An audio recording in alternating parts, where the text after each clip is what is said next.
So we open up setting up for Heather's book party. Oh, she gonna have her little choir there, so we'll have to hear Lisa Barlow's deep voice. So we starting the party and Heather's eyed and healed. So apparently Jen is saying that her friend Angie gave Heather the black eye. So she gonna have to check her. So Angie thinks it could have been a sexual related energy from Jen while they were scissoring. Scissoring sisters in a circle might not be as safe as we thought. And they were definitely flirting and squirting that night. Angie said, I can't help the heifer, she ain't well.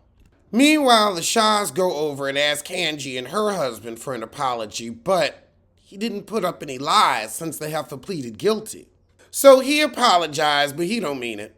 But you know, Jen did mean to steal from those people. So Coach Shaw accepts their apology like Jen Shaw accepted her plea deal.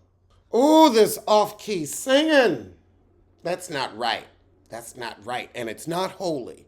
That grace ain't amazing. Y'all are all off-key together. Reveal her little book cover, and it's cute. She takes off her coat to show off her linebacker physique. Girl, you didn't have the book here, just the cover? A book party with no books. How dreadful.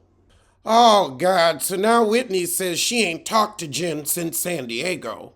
However, Whitney and Jen haven't spoken since San Diego. They've taken a few steps back. I mean, I just couldn't care about the friendship of a felon. You really gonna go to Texas to see her in jail? I doubt it.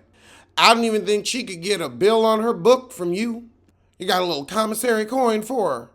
So she tells Jen she feels like she ganged up on her with Heather once they got to San Diego.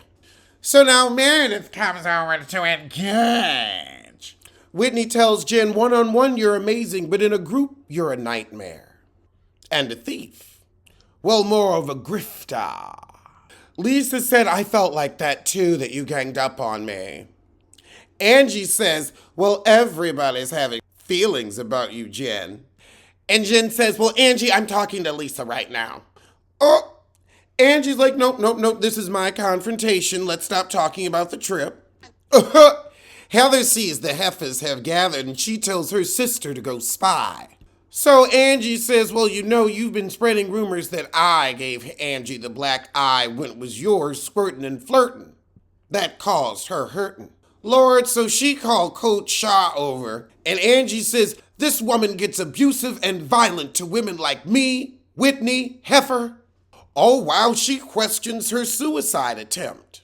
I'm sorry, Heifer. I'ma question your mental health right along with Angie. Because when you're mentally healthy while you're doing the crime, you can't be mentally unhealthy the second you get caught. That's not how it works. Like Tom Girardi claiming Coot, your mind was sharp enough to con that business out of $100 million. Now all of a sudden, oh, I don't know what's going on.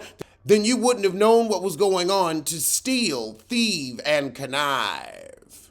So Jen and her husband leave. And Angie says there's no moving forward with her. Yes, because she'll be in prison for 6.5 years.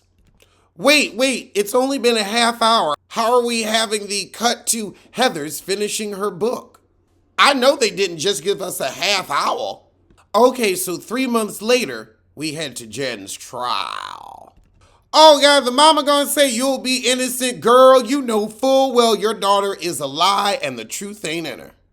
Don't bring culture into this. Don't tell her to call on the ancestors. Call out to the victims and pay your restitution. Guilty heifer.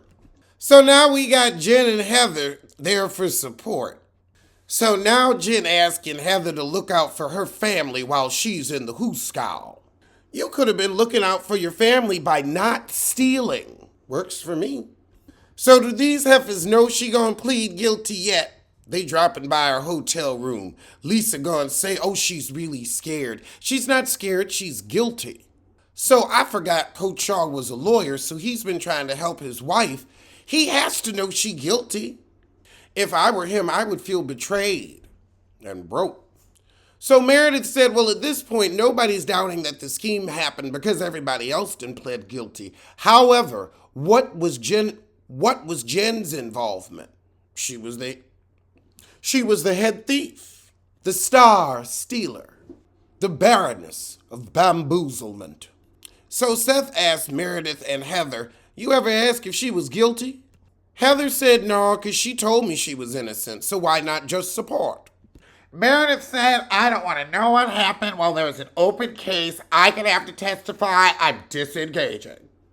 So now Jen's talking to the girls in a high rise, whining about how Sissy Stewart snitched. So she's blaming everything on him, saying he set her up, and Heather's like, that doesn't make any sense. He was your flunky, your fool, your patsy, and your peon. He didn't give mastermind energy. So July 11th, 2022, she's pled guilty. So Heather meets with Heffa Barlow when she gets back from New York. So they feel bad for the Heffa family, but they also feel bad for the victims. Wow! Heather thinks Coach Shaw figured out wasn't no way for her to get out of this, so he said, you know what, you gotta go. And she did. All right, well, that was the shit, so I'ma see you soon for something. So let's talk about the season and the series as a whole. Everyone seems to be incredibly tired, over it, unimpressed, And willing to disengage. I can see why people aren't looking forward to another season. I mean, all we had was Jen, and now she's gone. I mean, Heather next season, what does she have to offer? What but? Lisa Barlow, you're messy but dry. Meredith, you just won't engage. Jen, you're in jail. Mary, you're fired. Jenny, you're fired. Angie K and Angie H, I can't tell y'all apart because neither one of you have enough storyline. Whitney. I mean, with your husband fired, you need to be on the show, but watching Meredith's husband drool over your bust just isn't enough.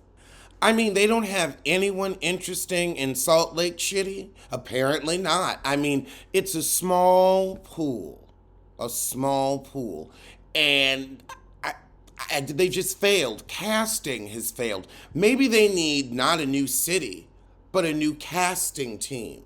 Who's picking out these girls? Because we need a little more full-bodied wine than just some dry whites. Girl, it is raining to beat the band. Oh, and yes, I am okay. San Francisco's flooded like an inch in some places, but where I live has been good. It's like Sacramento where it's terrifying. I'm a good 3 hours from Sacramento. We're the beginning of Northern California. The weather for the most part is cute though, for the most part. It's the people that's ugly. Because I hear they're being put on pause. Everybody loves this new pause.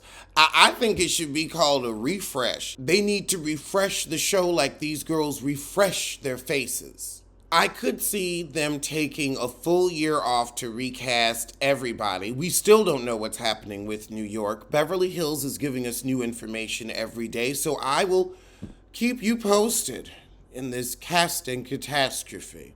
That's what Bravo is really going through. A casting catastrophe.